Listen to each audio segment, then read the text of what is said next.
Voici que je vais faire du nouveau. Isaïe 43, 19. Deux lignes prophétiques vont se dessiner, portant l'une sur l'attente du Messie, l'autre sur l'annonce d'un esprit nouveau.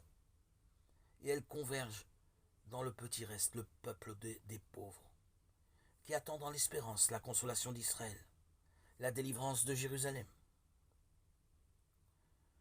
Jésus accomplit les prophéties qui le concernent.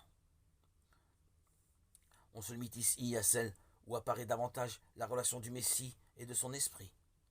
Les traits du visage du Messie attendu commencent à apparaître dans le livre de l'Emmanuel, quand Isaïe eut la vision de la gloire du Christ, Jean 12, 41. En particulier en Isaïe chapitre 11, 1, 2. Un rejeton sort de la souche de Jessé. Un surgeon pousse de ses racines.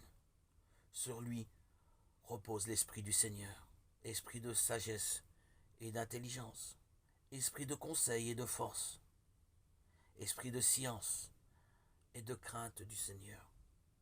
Les traits du Messie sont révélés surtout dans les chants du serviteur. Ces chants annoncent le sens de la passion de Jésus. Ils indiquent ainsi la manière dont il répandra l'Esprit Saint pour vivifier la multitude, non pas de l'extérieur, mais en épousant notre condition d'esclave. Philippe 2, 7.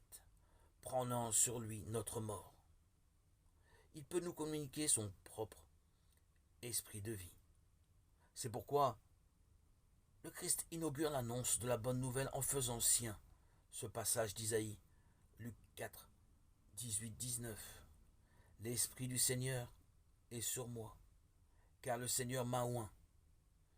Il m'a envoyé porter la bonne nouvelle aux pauvres, panser les cœurs meurtris, annoncer aux captifs l'amnistie et aux prisonniers la liberté, annoncer une année de grâce de la part du Seigneur.